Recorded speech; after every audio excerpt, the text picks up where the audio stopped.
Good afternoon students. Such a long time के बाद हम मिल रहे हैं, इस प्लेटफॉर्म पे डिस्कशन हो रहा है हमारा। ओके तो जहां से हमने फिनिश किया था वहीं से स्टार्ट करेंगे। हमने activity series metal chapter number 3 metals and non metal में एक्सट्रैक्शन ऑफ द मिडल में जो एलिमेंट थी उसका हमने एक्सट्रैक्शन कर दिया था। अभी हमारा जो बाकी है वो है extraction of the metal which is present in the top of the activity series, जो एक्टिविटी सीरीज के टॉप में है। ओके तो ऐसी मेटल को किस तरह से एक्सट्रैक्ट किया जाता है, तो फर्स्ट ऑफ ऑल आपको ये पता होना चाहिए कि एक्टिविटी सीरीज में कौन सी metal top of the activity series है। तो हमने एक्टिविटी सीरीज को कुछ फनी निमोनिक्स में याद किया था कि potassium, sodium, calcium, magnesium, aluminium, ये जो मेटल्स होती है these are the highly reactive metal. ये बहुत ही ज्यादा हाईली रिएक्टिव मेटल होती है और they never found in a free state, कभी भी आपको फ्री स्टेट में नहीं मिलती। ओके तो इस मेटल्स को हम किस तरह से एक्सट्रैक्ट कर सकते हैं, तो ये सारी मेटल को हम इलेक्ट्रोलिटिक रिडक्शन के जरिए, इलेक्ट्रोलिसिस प्रोसेस के जरिए हम इलेक्ट्रोलिसिस के जरिए हम इन सारी मेटल्स को क्या करते हैं, एक्सट्रैक्ट करते हैं। This metals can not be obtain, ये जो मेटल्स है हमें कभी भी नहीं मिलेगी अगर इनके कंपाउंड्स को हम कार्बन के साथ रिडक्शन करें। जैसे कि middle of the activity series में हमने देखा था कि हमने कार्बन का जो कोक था उसे रिड्यूसिंग एजेंट के तौर पे यूज किया था। क्लियर, रिड्यूसिंग एजेंट के तौर पे हमने यूज किया था, लेकिन यहाँ पे कार्बन में वो एबिलिटी नहीं है कि वो इन कंपाउंड में से, इन मेटल की कंपाउंड में से क्या कर सके, उसे डिस्प्लेस कर सके। Is it clear? Because this metals are the highly reactive metal. Okay ये बहुत ही ज्यादा रिएक्टिव मेटल है। They can not be obtain, compounds can not be obtain, ये कंपाउंड्स कभी भी ऑब्टेन नहीं होगा by heating with carbon alone. अगर आप कार्बन के साथ अलोन हीटिंग कर रहे हो तो आपको ये कभी भी मेटल्स नहीं मिलेगी, because this metals are highly reactive metal and this metals have a more affinity to oxygen than compare to carbon. Clear? थोड़ा सा स्पीड में बोल दिया, फिर से बोलती हूँ कि ये मेटल्स होती हैं, ये मेटल के जितने भी कंपाउंड्स होते हैं can not be obtain bye heating with carbon alone. अब हमने देखा था जिंक कार्बोनेट को, हमने जब कार्बन के साथ हीटिंग करी थी तो हमें जिंक ऑक्साइड और कार्बन मोनोऑक्साइड मिला था। क्लियर? जिंक ऑक्साइड को जब हमने कार्बन के साथ रिएक्शन किया तो जिंक एंड कार्बन मोनोऑक्साइड हमें मिला था। हमने लास्ट मिडल वाले सेशन में ये देखा था कि जब हम जिंक ऑक्साइड को कार्बन के साथ हीटिंग कर रहे थे तो हमें जिंक एंड कार्बन मोनोऑक्साइड मिल रहा था, लेकिन यहाँ पे हम कार्बन को यूज नहीं कर सकते because this metals are highly reactive metal and this metals have more affinity for oxygen. ये जितनी भी मेटल्स है इनकी मोर एफिनिटी है फॉर ऑक्सीजन के लिए देन कंपेयर टू कार्बन। तो हम यहाँ पे कार्बन नहीं यूज कर सकते। तो ये मेटल को किस तरह से एक्सट्रैक्ट किया जाता है, ये मेटल जितनी भी होती हैं इनको हम इलेक्ट्रोलिसिस के जरिए एक्सट्रैक्ट करते हैं। ओके और ये जितने भी मेटल्स हैं इन मेटल्स के हम क्लोराइड्स में से हम एक्सट्रैक्ट करेंगे। क्लियर? मोल्टन क्लोराइड में से। तो ऐसा ही एक एग्जांपल दिया है, हम उसको समझते हैं कि sodium chloride. Okay sodium chloride का मोल्टन फॉर्म में से हम कैसे उसे ले सकते हैं। तो यहाँ पे एक बीकर है, ओके बीकर है, ये है एनोड बिकॉज बैटरी के टर्मिनल से कनेक्टेड होते हैं। ओके एनोड,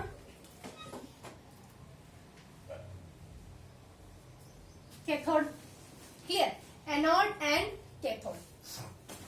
एनोड को ए से रिप्रेजेंट करते which is a positive terminal, cathode को सी से which is a negative terminal. Okay अब जैसे ही हमने मोल्टन सोडियम क्लोराइड लिया, क्या लिया dear students, molten sodium chloride, तो क्या होगा, दे विल डिसोशिएट, ये डिसोशिएट होगा, किसमें डिसोशिएट होगा, Na plus and Cl minus, किसमें डिसोशिएट होगा, Na plus and Cl minus.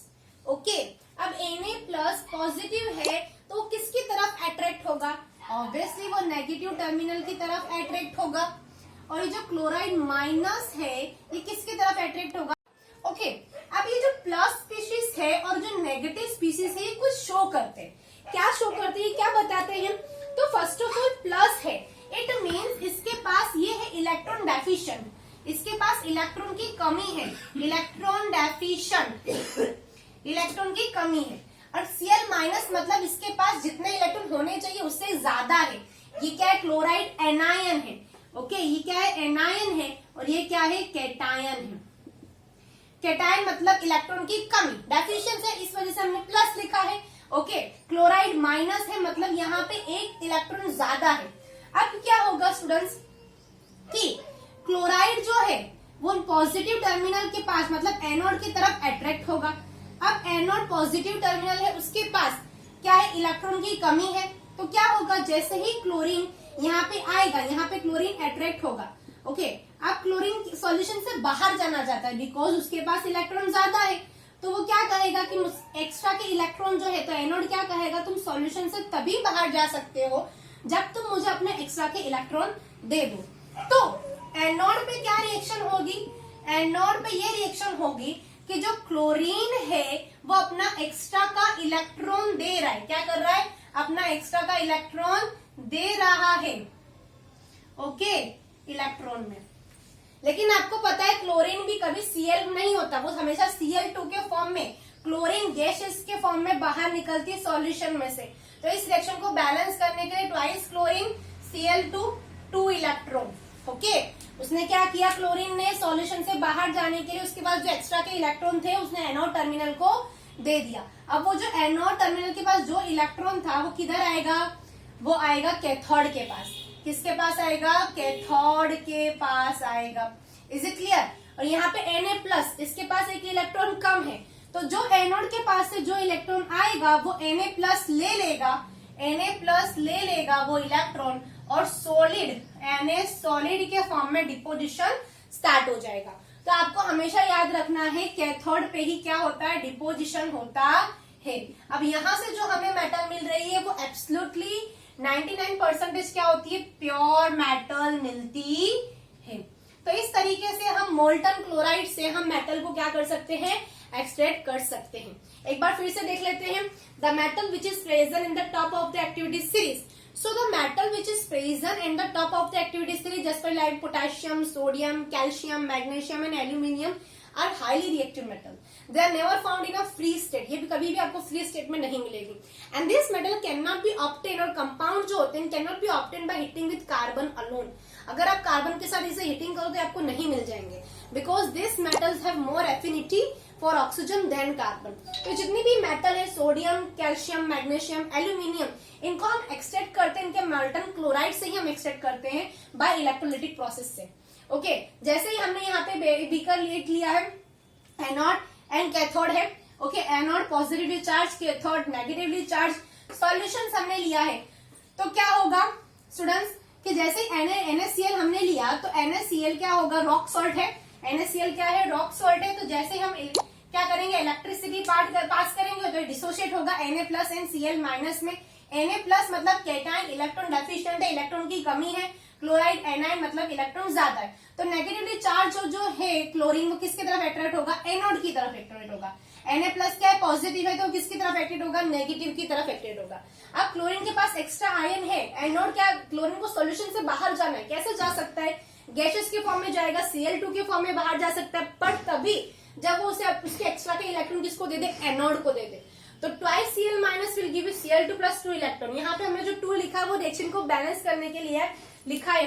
It is just because जो क्लोरीन होता है वो क्या होता है, Cl2 के फॉर्म में सॉल्यूशन से बाहर जाता है। सिमिलरली कैथोड के पास अब जो इलेक्ट्रॉन एनोड के पास थे वो बैटरी कहाँ जाएंगे, कैथोड से जाएंगे। बैटरी से कनेक्टेड ही है, यहाँ मैंने बताया नहीं है बट कनेक्टेड ही है। ओके, तो ये इलेक्ट्रॉन यहाँ से क्या ट्रांसफर होंगे, किधर आएंगे, कैथोड की तरफ आएंगे। तो Na+ जो इलेक्ट्रॉन डेफिशिएंट है वो इलेक्ट्रॉन को क्या करेगा, ले लेगा। तो क्या होगा, सोडियम सॉलिड के फॉर्म में वो कैथोड पे डिपोजिशन स्टार्ट हो जाएगा। तो इस तरीके से क्लोरीन सॉल्यूशन से बाहर चली जाएगी और हमें Na+ मतलब सोडियम मेटल एक्सट्रैक्ट हो जाएगी। इज इट क्लियर, यहां तक का क्लियर है सभी को।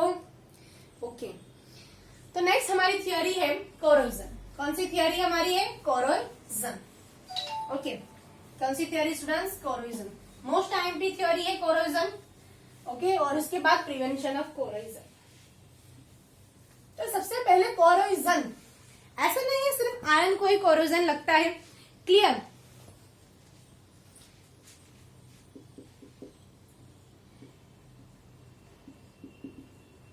कोरोजन, अब कोरोजन, ओके, तो जितनी भी मेटल्स होती होती है, जैसे कि आपको पता है आपकी जो सिल्वर मेटल होती है, सिल्वर मेटल, ओके, इस पे कुछ दिनों के बाद इसमें ब्लैक कलर की कोटिंग आती है। कौन सी आती है? ब्लैक कोटिंग आती है।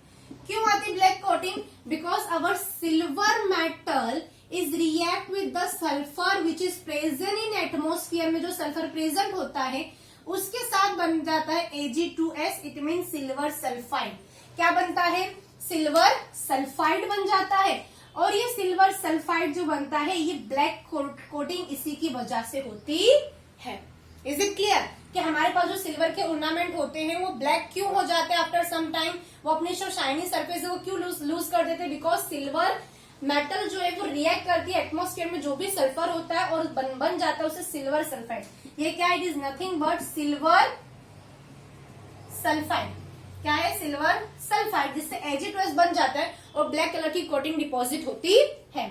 सिमिलरली जो हमारा कॉपर के वेसल्स होते हैं, हमारे जो कॉपर के वेसल्स होंगे जिसे हम तांबा कहते हैं, उस पे हमें ग्रीन कलर की कोटिंग देखने मिलती है। तो ग्रीन कलर की कोटिंग हुई कैसे? बिकॉज ये तो इसका कोरोजन हुआ ना कहीं। तो ये ग्रीन कलर की कोटिंग होती कैसे है कि हमारा जो कॉपर होता है, ओके, वो एटमॉस्फेयर में CO2 के साथ, कार्बन डाइऑक्साइड के साथ रिएक्ट करने पर कॉपर कार्बोनेट बनता है। क्या बनता है? Copper carbonate. ये जो कॉपर कार्बोनेट बनता है ये बेसिक बनता है। क्या बनता है? बेसिक बनता है, मतलब COCO3 into CaOH2। Okay, copper carbonate बनता है, बेसिक बनता है। कॉपर कार्बोनेट बनने की वजह से ग्रीन कलर की कोटिंग आती है। तो मैंने कहा जो ग्रीन कलर की कोटिंग है ये कॉपर कार्बोनेट बेसिक बनता है, तभी तो हमारे कॉपर वेसल्स को क्लीन करने के लिए हम लेमन अदरवाइज टैमेरिंड का यूज करते हैं। लेमन या तो अदरवाइज हम कह सकते हैं टैमेरिंड। बिकॉज क्यों ऐसा हम कह रहे हैं? आपको पता है लेमन के अंदर कौन सा एसिड होता है? यस, लेमन के अंदर होता है सिट्रिक एसिड। कौन सा एसिड प्रेजेंट होता है? सिट्रिक एसिड प्रेजेंट होता है।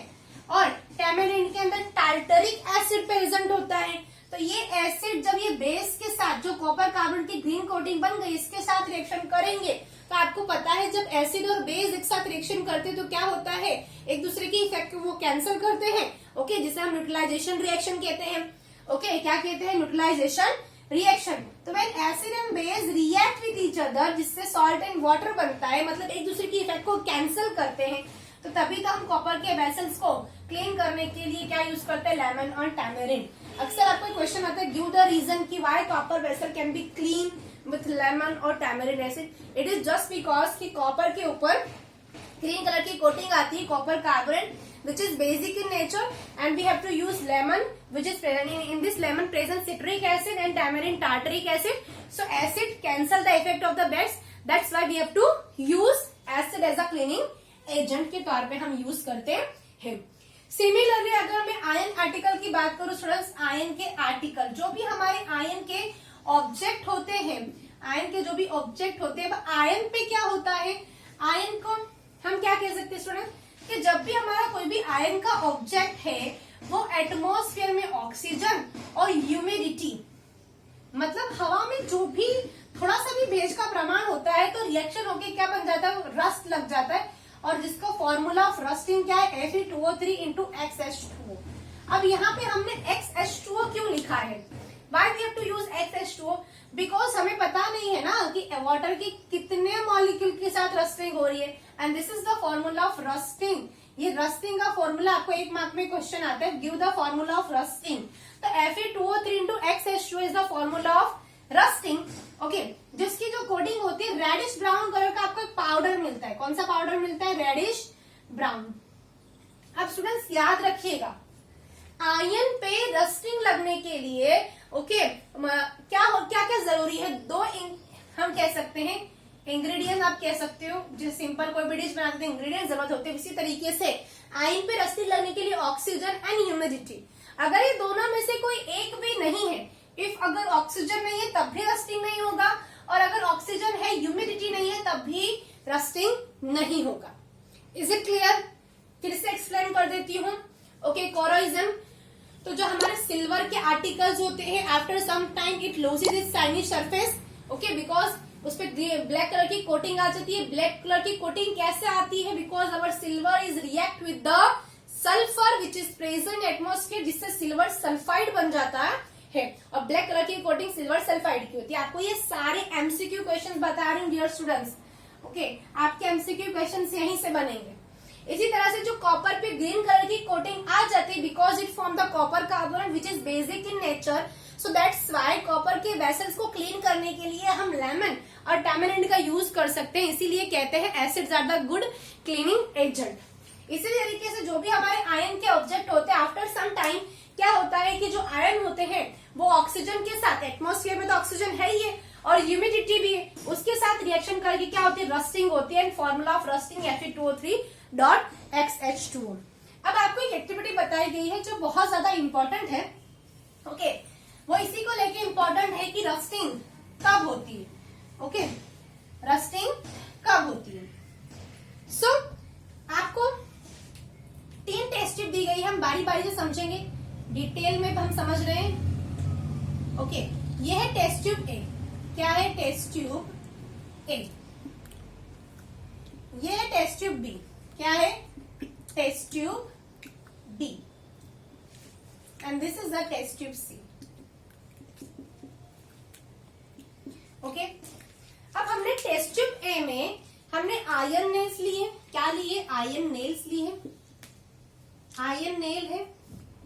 ओके, अब ये जो टेस्ट ट्यूब ए में जो आयरन नेल है, ये वाटर के साथ और ऑक्सीजन के साथ दोनों के कांटेक्ट में। किसके साथ है? ये है वाटर और ये है ऑक्सीजन, दोनों के कांटेक्ट में है। तो हमारे टेस्ट ट्यूब ए में क्या हो रही है? रस्टिंग हो रही है। बिकॉज मैंने आपको पहले ही कहा है रस्टिंग के लिए दोनों चीज जरूरी है। क्या जरूरी है? आयन के साथ ऑक्सीजन एंड ह्यूमिडिटी, मतलब कि H2O। Similarly test tube B की बात करूं तो टेस्ट ट्यूब बी में आपकी जो आयन नेल है, आपकी जो आयन नेल है, ओके, वो किसके कांटेक्ट में है? वो वाटर के कांटेक्ट में है। हाँ बिल्कुल करेक्ट है, वाटर के कांटेक्ट में है। लेकिन वाटर के ऊपर क्या है? ऑयल की लेयर है। क्या है डियर स्टूडेंट्स?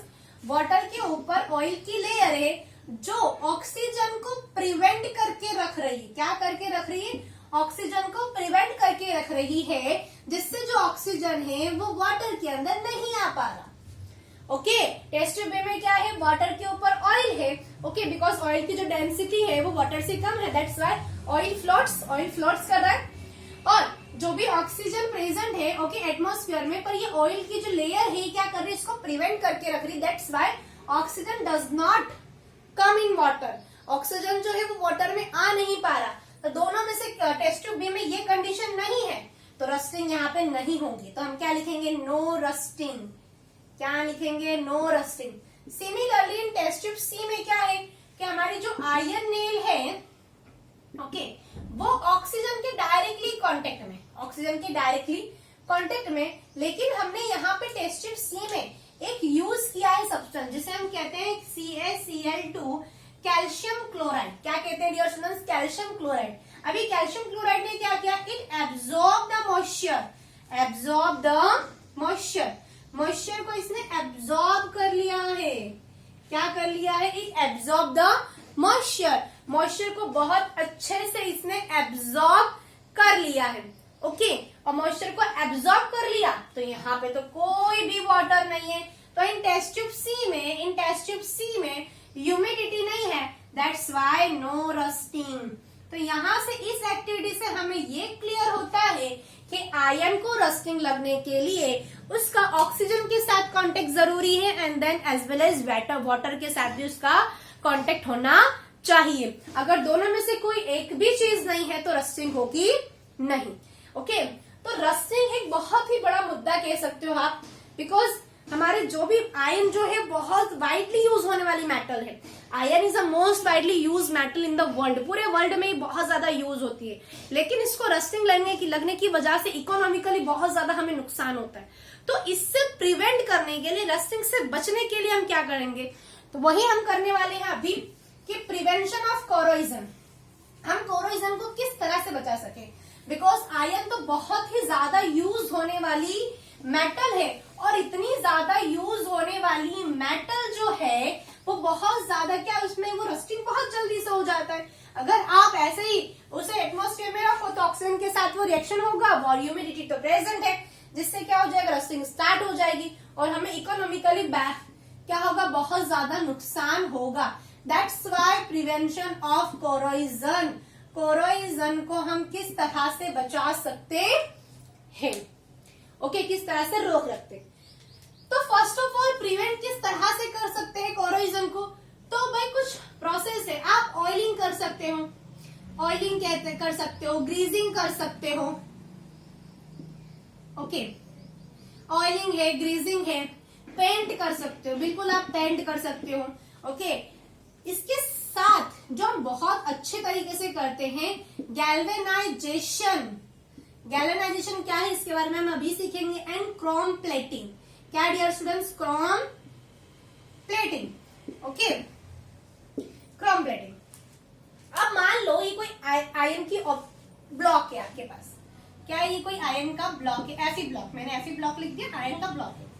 अभी जो आयरन के ब्लॉक में अगर आप ऑयलिंग करोगे तो हाँ ठीक है, ऑयल की वजह से क्या होगा भाई, ह्यूमिडिटी नहीं मिल पाएगी, मतलब के नहीं होगा corrosion.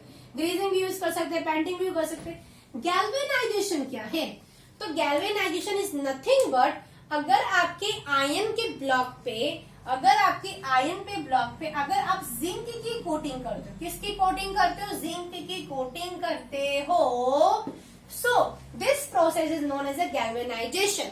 Galvanisation it is a process जिसमें आप क्या कर रहे हो, आयरन के ऑब्जेक्ट पे coating with the zinc, iron का जो ऑब्जेक्ट है वो जिंक से कोटिंग हो रहा है। स्टूडेंट्स मुझे बताओ कि why we have to use a zinc, because zinc is more reactive than iron. Zinc जो है वो आयरन से ज्यादा रिएक्टिव है, ओके, ज्यादा रिएक्टिव है तो जिंक रिएक्शन करेगा ऑक्सीजन के साथ, जबकि आयरन क्या रहेगा हमारा, प्रिवेंट रहेगा, ओके। गैल्वेनाइजेशन का मतलब क्या होता है कि आयरन के ऑब्जेक्ट पे अगर हम जिंक की कोटिंग करते हैं तो उसे हम क्या कहते हैं, गैल्वेनाइजेशन, क्लियर। इसी तरह से क्रोम प्लेटिंग क्या है, क्रोम प्लेटिंग कि अगर आप आयरन के ऑब्जेक्ट पे, आयरन के ब्लॉक पे अगर आप क्रोमियम की प्लेटिंग कर रहे हो डियर स्टूडेंट्स, किसकी प्लेटिंग कर रहे हो, क्रोमियम की प्लेटिंग कर रहे हो, तो उसे कहते हैं क्रोम प्लेटिंग। क्या कहते हैं डियर स्टूडेंट्स, क्रोम प्लेटिंग हम कहते हैं। एक और प्रोसेस है एनोडाइजिंग, एनोडाइजिंग के जरिए भी हम क्या कर सकते हैं, आयरन को रस्ट लगने से बचा सकते हैं। तो ये सारी प्रोसेस है, ऑयलिंग कर सकते हैं, ग्रीजिंग कर सकते हैं, पेंटिंग कर सकते हैं, galvanisation, chrome plating and anodisation, anodising, okay. और एक सबसे अच्छी मेथड है टू मेकिंग एलॉय, ये क्वेश्चन आपको बार बार आता है, एलॉय, हम एलॉय बना सकते हैं। अब what is an alloy, alloy क्या है कि आपको पता है आयरन को रस्ट लगता है, तो किसी भी मेटल की प्रॉपर्टी को हम चेंज कर रहे हैं और हमें जैसी प्रॉपर्टी वाली मेटल चाहिए, हम वैसी मेटल वाली प्रॉपर्टी वाली मेटल बना रहे हैं, तो उसे कहते हैं, सिंपल लैंग्वेज में हम कहेंगे उसे एलॉय, ओके। क्या कहेंगे, alloy. We get the desire property of the metal, हमें जैसी मेटल चाहिए हम वैसी बना रहे हैं, तो उसे कहते हैं एलॉय।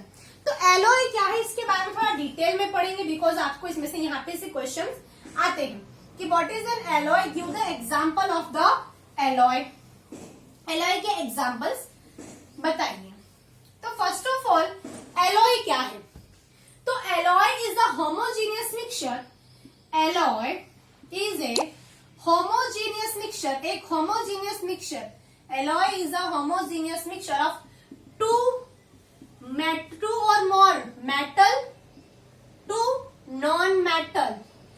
जरूरी नहीं है कि आप इसमें सिर्फ मेटल ही ऐड करो, हम नॉन मेटल भी ऐड कर सकते हैं। जैसे फॉर योर इन्फॉर्मेशन में अगर बताऊं कि नेचर में से जो हमें आयरन मिलता है काफी ज्यादा सॉफ्ट होता है, आयरन इज वेरी सॉफ्ट, लेकिन अगर हम उसमें 0.05% स्टूडेंट 0.05% कार्बन मिक्स कर देते हैं तो it becomes the hardest substance. Is it clear कि हमको जो आयरन मिलता है वो तो काफी ज्यादा सॉफ्ट होता है, लेकिन अगर हम उसमें 0.05% कार्बन मिला देते हैं तो बहुत ज्यादा हार्ड हो जाता है। तो हमें उसकी हार्डनेस वाली प्रॉपर्टी चाहिए थी, we get the desire property of the metal हमें चाहिए थी, दैट्स वाई हमने 0.05% अगर कार्बन मिक्स करते तो वो हार्ड हो जाता है। इसी तरीके से आपको पता है आयरन को रस लगता है, ओके। तो हमने क्या बनाया, स्टेनलेस स्टील, स्टेनलेस स्टील। अब स्टेनलेस स्टील क्या है? Stainless steel is a mixture of the iron, nickel and chromium. ये तीन मेटल का मिक्सचर है जिसकी वजह से जो आयरन को रस लगता था और वो प्रॉपर्टी चेंज हो गई। आयरन को जो रस लगता था वो प्रॉपर्टी चेंज हो गई है बिकॉज यहाँ पे हमने क्या किया, निकल और क्रोमियम हमने मिक्स कर दिया है। अब ये किस तरह से बना होगा? तो first of all stainless steel iron में से बना है, तो हमने आयरन को मेल्ट किया होगा, प्राइमरी मेटल को हमने मेल्ट किया। ओके, प्राइमरी मेटल को हमने सबसे पहले मेल्ट किया, उसके बाद एक डिफरेंट प्रोपोर्शन में, हमें जितने प्रोपोर्शन में चाहिए, एक डिफरेंट प्रोपोर्शन में हमने निकल एंड डिफरेंट प्रोपोर्शन में हमने क्रोमियम लिया।